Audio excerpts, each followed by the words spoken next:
সবাইকে।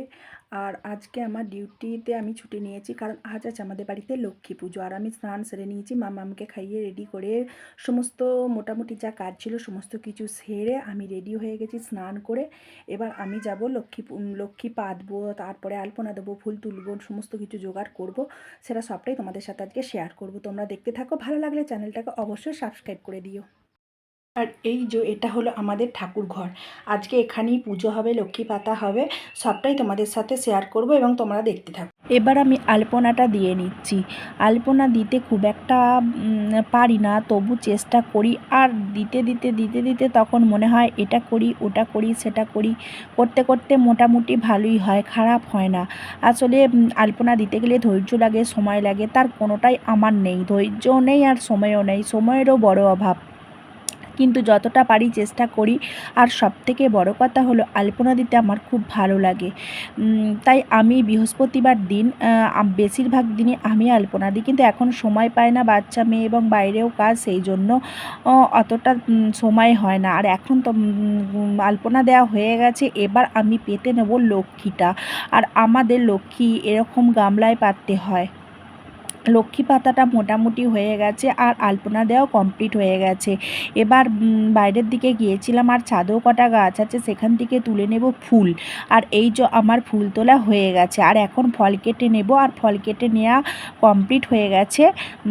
ফলগুলো একটার মধ্যে চাল দিয়েছিলাম, আর একটার মধ্যে ডাল আর ফল দিয়েছিলাম, মানে মুগের ডাল, আর একটার মধ্যে ফল।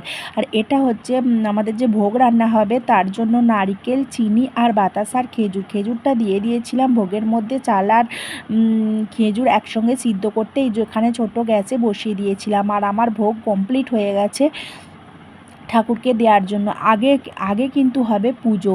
আমাদের এখানে নিয়ম হচ্ছে যেটাতে ভোগ রান্না হবে সেটার মধ্যেও কিছুটা রাখতে হবে। কারণ হাঁড়িটা বা পিতলের হাঁড়ি বা স্টিলের হাঁড়ি যাতে করেই করো না কেন, সেটা খালি রাখা যাবে না। আর আমি এখানে চলে এসেছি ভাত রান্না করতে, কারণ এখনও পুজো হয়নি। আর আজকে করব সয়াবিন আলুর তরকারি আর মাছের ঝাল, কারণ আজকে নিরামিষ খেতে হয়, কিন্তু আমাদের নিরামিষ খেলেও মাছটা বলছে খেতে আছে। কারণ আমরা ভাত দিলে, ঠাকুরকে ভাত ভোগ দিলে সেখানেও মাছ অনেকে দেয়, তাই বললো যে মাছ খেতে কোনো প্রবলেম নেই। ফ্রিজ থেকে মাছটা বের করে এখানে জল দিয়ে ভিজিয়ে দিলাম। আর এখানে মাম্মাম সোনা শুরু হয়েছে দুষ্টুমি। আমি যা আলপনা দিয়েছিলাম সেটা হাতে করে করে মুছছে, আর মুছে কি করেছে দেখো। আর ওর আলপনাগুলো হাতে পায়ে সব জায়গায় লেগে গেছে, সেই জন্য ও দেখছে যে কোথায় লেগেছে। সব সময় পায়ের তলাটার দিকে দেখছে যে পায়ের তলায় ওর আলপনাগুলো লেগে গেছে। আর এদিকে ঠাকুরমশাই চলে এসেছে পুজো করতে, আর মাম্মামেরও শুরু হয়ে গেছে দুষ্টুমি। কারণ আমাদের ঠাকুর ঘরটা ছিল ছাদে, তাই ওকে ছাদে নিয়ে চলে গিয়েছিলাম। দুষ্টুমি তো লেগেই আছে। ঠাকুরমশাইটা কে জানো? ঠাকুরমশাই বলতে এটা হচ্ছে আমার বর নিজেই পুজো করে, কিন্তু পুজোটা করতে অনেকটা লেট হয়ে গেছে। প্রায় বাজছে এখন 11:30 পৌনে 12টার মতো। তাই আমি অর্ধেকটা রান্না কমপ্লিট করে এসেছি। মোটামুটি সয়াবিন আলুর তরকারি করব। সয়াবিনটা ভিজিয়ে আলুটা প্রেসারে সিটি মেরে দিয়ে এসেছি, আর ভাতটা 1 ফুট দিয়ে বন্ধ করে দিয়ে চলে এসেছি। গিয়ে যদি দেখি হয়নি তাহলে আরেকটু ফুটিয়ে নেবো, আর যদি দেখি হয়ে গেছে তাহলে নামিয়ে নেব। আর আমি ধুনোটাও রেডি করে নিয়েছি এখানে। আর আমি ধুনোটা জ্বেলেছিলাম নারকেলের খোলা দিয়ে। আর এখানে মাম্মাম সোনারও ঘুম পেয়ে গেছে, খাবার জন্য বায়না করছে। পুজো শেষ হতে হতে প্রায় বেজে গিয়েছিল 12:30টার মতো। আর আমি যেহেতু সব রেডি করে গিয়েছিলাম, তাই পুজোটা হতেই সমস্ত কিছু নিয়ে গিয়ে নিচে নামিয়ে নিয়ে গিয়ে আমি করে দিয়েছি, মাম্মামকে খাওয়ানোর জন্য রেডি করছিলাম। আমাদের পুজোর শেষে দিতে হয় ভোগ।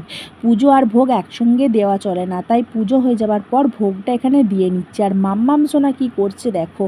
এখানে আমাদের বিমকলাইগুলোর জলে ধুইয়ে আর ছাদের মধ্যে জল ঝরতে দিয়েছিলাম, আর ও নিয়ে প্রত্যেকটা কটা ভেঙে ভেঙে সব খেলা করছে। এই হচ্ছে ওর খেলা। আর ওর বাবা ওকে ডাকছে যে ঠাকুরকে প্রণাম করো, কিছুতেই করবে না। ওর বাবা ওকে বলছে মাথাটা নোয়া।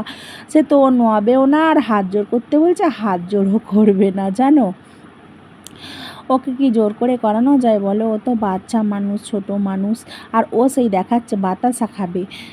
আর ওর বাবা ওকে কপালে টিপ পরিয়ে দিয়েছে। এবার আমি চলে এসেছি প্রণাম করতে। তারপর আমার পর মা এসেছিল প্রণাম করতে। আর আমি তাড়াতাড়ি ঝটপট সয়াবিন আলুর তরকারিটা করে নিয়েছিলাম। কারণ মাম্মাম সোনার ঘুম পেয়ে গিয়েছিল, তাই ওকে খাইয়ে চান করিয়ে দিতে হবে।